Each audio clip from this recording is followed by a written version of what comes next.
दोस्तों, बात है सन 1945 की, जब देश आजादी की उम्मीद से सरोबार था। चारों ओर क्रांतिकारी वातावरण था।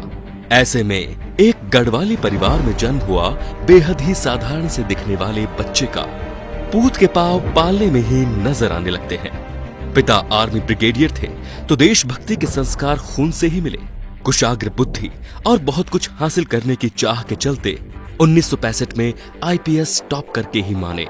केरल बैच के आईपीएस अफसर बने और 6 साल में वो मेडल हासिल कर लिया, जो 17 साल की ड्यूटी करने पर भी हासिल नहीं होता।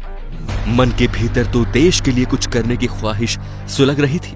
उसी के चलते पाकिस्तान में जासूस के तौर पर तैनात हो गए। 6 साल वहां जासूसी करते रहे। लाहौर में एक मजार के पास एक मुसलमान ने अजीत डोभाल को पहचान लिया था कि वो पाकिस्तानी या एक तरह से कहें तो मुसलमान है ही नहीं। उस मुसलमान ने पूछा कि क्या तुम हिंदू हो? तो डोभाल चौंक गए और उन्होंने जवाब दिया नहीं। फिर वो उन्हें अपने साथ लेकर गया और एक छोटे से कमरे में दोनों गए।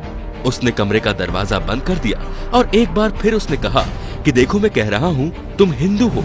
डोभाल ने फिर से ना में जवाब दिया। तो उस मुसलमान ने अजीत से कहा कि तुम्हारे कान छिदे हुए हैं। डोभाल ने बात मनाते हुए कहा कि हाँ, बचपन में मेरे कान छेदे गए थे, लेकिन बाद में मैं कन्वर्ट हो गया था। उसने कहा तुम बाद में भी कन्वर्ट नहीं हुए थे। खैर, तुम इसकी प्लास्टिक सर्जरी करवा लो, नहीं तो यहाँ के लोगों को शक हो जाएगा। 1987 में खालिस्तान में आतंकवाद के वक्त पाकिस्तानी एजेंट बनकर दरबार साहिब के अंदर दाखिल हो गए। 3 दिन तक लगातार आतंकवादी के साथ मिलकर रहे और उनकी सारी जानकारी ली और ऑपरेशन ब्लैक थंडर को अंजाम दिया। 1988 में कीर्ति चक्र मिला। यह अवार्ड लेने वाले वो देश के एकमात्र नॉन आर्मी व्यक्ति थे। असम जाकर उन्होंने उल्फा आतंकवाद को कुचला। मोदी की तो उन पर शुरुआत से ही नजर थी। जैसे ही उन्होंने देश की बागडोर संभाली, उन्हें राष्ट्रीय सुरक्षा सलाहकार बनाकर बहुत बड़ी जिम्मेदारी सौंपी। बलूचिस्तान में फिर से रॉ को एक्टिव किया और इस मुद्दे को अंतर्राष्ट्रीय मुद्दा करने के पीछे इस आधुनिक चाणक्य का ही दिमाग था।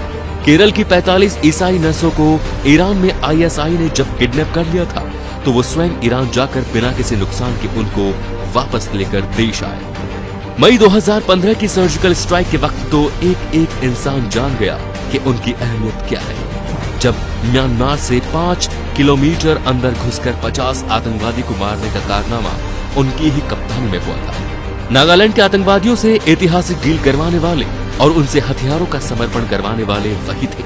उन्हीं की हिम्मत और ना डिगने वाली सोच ने भारत की डिफेंस पॉलिसी को अग्रेसिव बनाया। इसी का नतीजा था कि जब पाकिस्तानी शिप भारत की सीमा में दाखिल हुआ, तब बिना किसी चेतावनी के उसने उसको उड़ा दिया। फिर आया इतिहास का वो सबसे बड़ा दिन। दिसंबर 2016 में पाकिस्तान की जमीन पर पहली बार सर्जिकल स्ट्राइक हुई। 3 किलोमीटर अंदर जाकर 40 आतंकवादियों और 9 पाकिस्तानी फौजियों को मारा। अपने किसी सैनिक को आंच तक नहीं आने दी। एयर स्ट्राइक में भी उनकी ही भूमिका रही। राइट विंग हिंदू संगठन विवेकानंद यूथ फोरम की स्थापना करने वाले भी वही हैं। इतिहास में कहानी है बाजीराव की, जो कहता था दिल्ली जीत सकता हूं, और वर्तमान में हौसला है उनका जो कहते हैं इस्लामाबाद जीत सकता हूं। और कोई नहीं, वो है मोदी के चाणक्य अजीत डोभाल। तो दोस्तों, कश्मीर में 370 हटाने पर पैदा हुए हालातों का जायजा लेने भी अजीत डोभाल स्वयं गए थे और उन्होंने अपने हिसाब से ही स्थिति को सामान्य किया और वहां के लोकल लोगों के साथ मिलकर उनके साथ हंसी ठिठोली करके उनके साथ वक्त बिताया। ये एक ऐसे शख्स हैं जिनकी देश को काफी जरूरत है। अगर आप हमारे इस बात से सहमत हैं तो इस वीडियो को आगे से आगे शेयर करते जाइए दोस्तों। कमेंट में इनको लेके अपने विचार जरूर बताइए। धन्यवाद।